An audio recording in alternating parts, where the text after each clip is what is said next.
We acknowledge the physical manifestation of the force of nature into human nature, such beings as Pa tamed Rashanat, the 8 Ogdod, which consists of Nun, Nunet, He, Hehet, Kek, Keket, Amun, and Amunet. And Pa said yet the Enneads, who are Amun Re, Shu Tefnut, Geb, Nut, Aset, Asaru, Neptet, and Suchu. Onto their offsprings on down to us is Haru, Hat Har, Hapi, Duamyuf, Keba Senyuf, Imset, Amsu, Anat, Heket, Kufu, Khafra, Bastet, Anubu, Ta, Bes, Sekhmet, Mut, Ma'at, Kunsu, Menchu, Kanum, Tehuti, Imhotep, etc. Whether you call them Elohims, Yahwehians, Nephilians or Brahma, Allah, God, Adoni, Jehovah, Lord, angels, Tau, Janardana, Arish, or Santarian, they and it are all in the all. They, them, or it, are all controlled by nature, it is all one and the same. It makes no difference, for the substance is the same identical structure. All names for the Netarot are simply man-made labels, attributes, and titles for the same source from which everything came into existence. All monotheistic religions, namely the three most prominent Judaism, Christism, and Islamism, are surely worshipping the same God, nature, the creator of life as you know it. Although they may each call their God by a different name, as you know names are very important to the Netarot, it has been done purposely, that is, making you learn to call on the wrong names and get adverse forces working against you. It is the intentions of one's heart by which the Netarot hears and responds, for only the ancient Egyptian deities know the hearts of their offspring, mortals. The Netarot are the deities of love. That is why at childbirth you feel a special love, when the morning sunrise that brings the warmth after the cold night you feel protected, and with every pure drink of water, you feel refreshed. Also, with a healthy body and a sane mind you feel grateful. This is how the nature beings, the God nature, provides for you a God, both seen and unseen at the same time, for you see the tree and the fruit but not the seed when it splits. Yet you have been forced to give over your being, body, heart, and soul to intangible, unconfirmed gods, nothingness, to worship spookism. Yet, this whole universe is made up of their spirit, a stone, a plant, a sun, animal and mortal, all live in their own way and are equally composed of the Ba soul substance of the Netarot. Ether making them Etherian parents. A Netar is one deity, transcendent consciousness, which goes beyond all powers to think and to name. Pa Kuluum is no god and not a trinity, not the sun, nor a statue, or any external image. Pa Kuluum is existence, whose center is everywhere, and whose circumference is nowhere. The foundation of the principles of the ancient Egyptian order of the world remains permanent and unchanging. The highest commandment is to love the Netarot deity as one Netar, with all of your heart, mind, and soul. There is one power, they will respond to you. One spirit, one soul, one reality, and there is no other without Pa Netarot. You can't take from the true forces of nature the all, for where would you put it, and you can't add to it, for where would you get it? Realization, you will have no freedom since your life is ruled by emotions and your impulses, moods, bad habits, selfish desires, false hopes, self-hate, belief in racial inferiority. This is taught by the evil one and all he manipulates in your environment, his society. You need to alter your state of existence. Reevaluate your past and greatness, and establish a firm foundation of who and what you were and are as the true Egyptians. We as ancient Egyptians teach universal you and right knowledge, right wisdom, and a right understanding that has no limits. We don't accept doubts. We want the facts and only the facts will do. We are a non-sectarian body of men and women devoted to the investigation, study and practical application of natural and spiritual truths. Earth life is merely life in a classroom, the life beyond death's door also matters. Both your physical life and your spiritual life is important. Most religions try to make you think this present physical life is not important and that all you do is live for the next life. They are wrong. Both are important. You must shun any religions, scriptures, and information that ask you to believe it blindly. You must first investigate before judging. Man's worst enemy is ignorance called light. What one does not know one judges blindly and carelessly. Don't belittle anything in ignorance. Make things prove themselves, or don't accept it. One must go through the stumbling blocks first before receiving the truth. Don't expect the truth to fall in your lap or hit you in your face. One must seek to grow in right wisdom and right knowledge so that he or she can understand more and more of the ancient Egyptian order and his / her role in it. The ancient Egyptian order's purpose is to further the evolution of our people through the development of the full potential of each individual back to Netarot. It is not enough to collect information and knowledge. People are much too interested in collecting knowledge and never applying what they have learned. One must make use of knowledge by being the living example of it. Non-applied knowledge is useless knowledge. If your knowledge is limited to one religion or school of thought, you will be limited to only what that offers and eventually become ignorant and closed-minded, blinded by the light of white lies. Not thinking or acting for yourself freely. You will become imprisoned to their doctrine and will crumble. It is nobody's property, but given to you as an inheritance from the Netarot, deities. So use your mind wisely, for the mind is a terrible thing to waste. No man is free whose mind is not like a door with a double, acting hinge, swinging outward to release his own ideas and inward to receive the worthy true thoughts of others. People come to Ta Earth to learn and grow, not to just have fun and die ignorant. Man has his own right and responsibility towards his own soul evolution/involution. He or she is to know and understand his own potentiality and find the most practical way of developing and utilizing it in the service of humanity. Nothing rests, everything moves, everything vibrates in the all, yet movement is not all.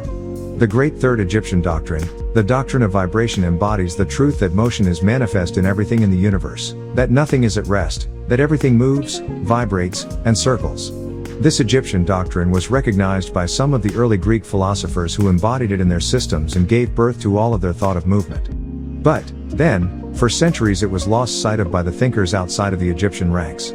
But in this century physical science rediscovered the truth, and the 21st century scientific discoveries have added additional proof of the correctness and truth of this centuries-old Egyptian doctrine. The Egyptian teachings are that, not only is everything in constant movement and vibration, but that the differences between the various manifestations of the universal power are due entirely to the varying rate and mode of vibrations. Not only this, but that even the all, in itself, manifests a constant vibration of such an infinite degree of intensity and rapid motion that it may be practically considered as at rest, the teachers directing the attention of the students to the fact that even on the physical plane a rapidly moving object, such as a revolving wheel, seems to be at rest. The teachings are to the effect that spirit is at one end of the pole of vibration, the other pole being certain extremely gross forms of matter. Between these two poles are millions upon millions of different rates and modes of vibration. Modern science has proven that all that we call matter and energy are but modes of vibratory motion, and some of the more advanced scientists are rapidly moving toward the positions of the spiritualists who hold that the phenomena of mind are likewise modes of vibration or motion. Let us see what science has to say regarding the question of vibrations in matter and energy. In the first place, science teaches that all matter manifests, in some degree, the vibrations arising from temperature or heat. Be an object cold or hot, both being but degrees of the same things, it manifests certain heat vibrations, and in that sense is in motion and vibration. Then all particles of matter are in circular movement, from corpuscle to suns. The planets revolve around suns, and many of them turn on their axis. The suns move around greater central points, and these move around still greater, and so on, and infinitum. The molecules of which the particular kinds of matter are composed are in a state of constant vibration and movement around each other and against each other. The molecules are composed of atoms, which, likewise, are in a state of constant movement and vibration. The atoms are composed of corpuscles, sometimes called electrons, ions, onto quarks and zells, which also are in a state of rapid motion, revolving around each other, and which manifest at a very rapid state and mode of vibration. And, so we see that all forms of matter manifest vibration, in accordance with the Egyptian doctrine of vibration. And so it is with the various forms of energy.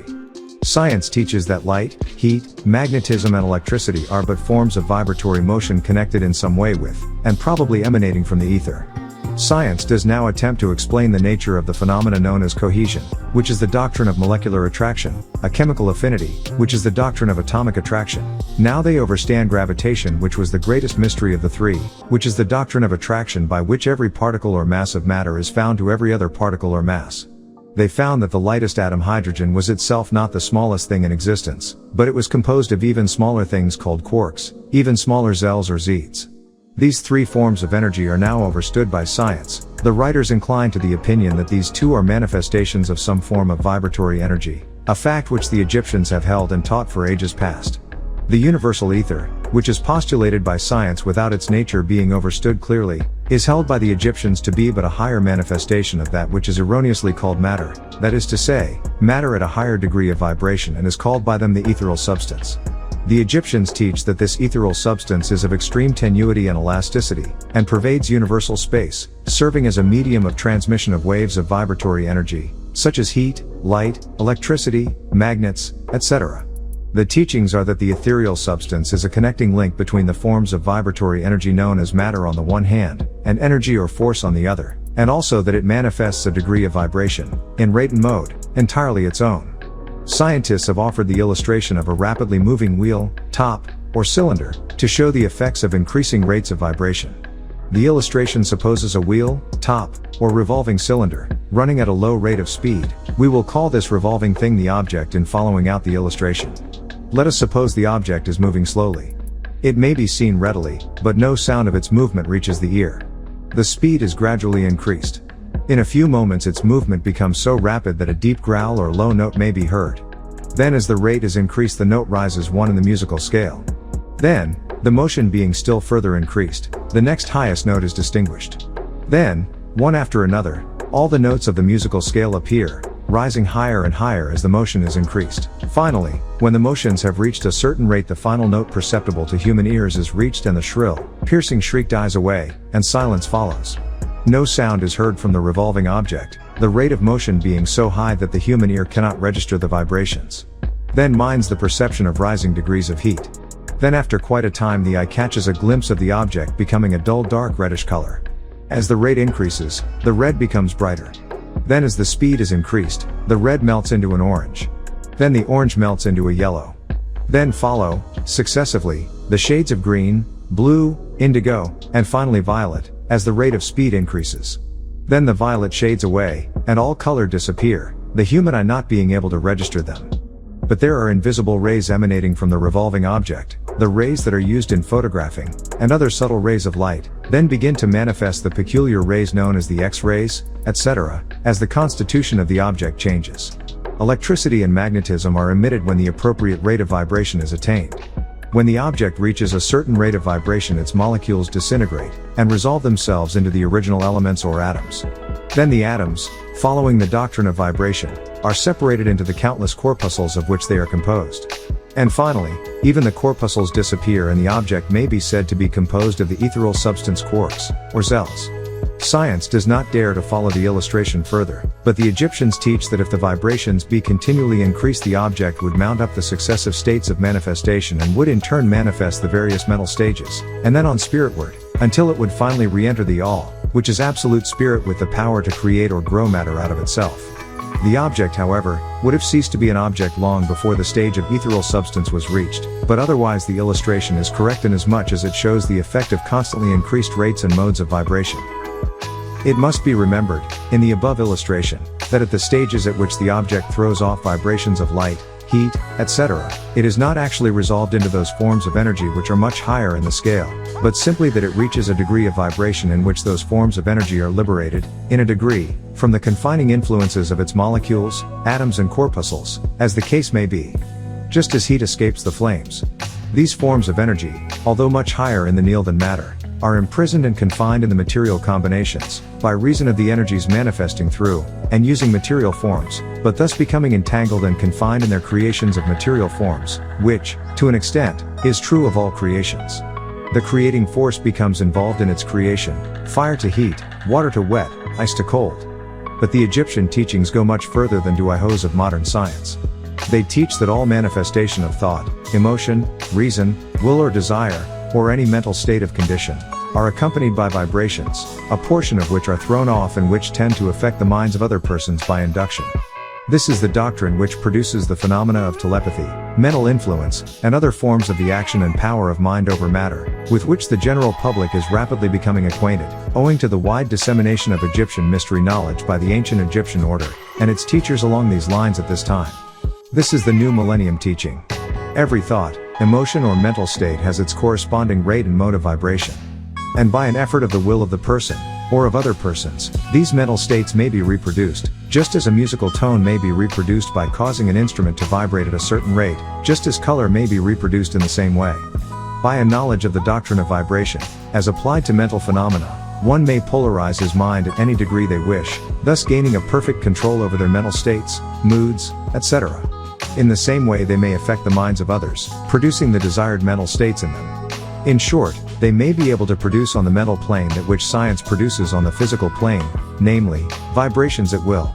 This power of course may be acquired only by the proper instruction, exercises, practice, etc. The science being that of mental transmutation, one of the branches of the Egyptian art. A little reflection on what we have said will show the student that the doctrine of vibration underlies the wonderful phenomena of the power manifested by the grand Hierophant and masters and adepts, who are able to apparently set aside the laws of nature, but who, in reality, are simply using one law against another, one doctrine against others, and who accomplish their results by changing the vibrations of material objects, or forms of energy, and thus perform what are commonly called miracles. As one of the old Egyptian writers has truly said, "He who understands the doctrine of vibration has grasped the scepter of power." 2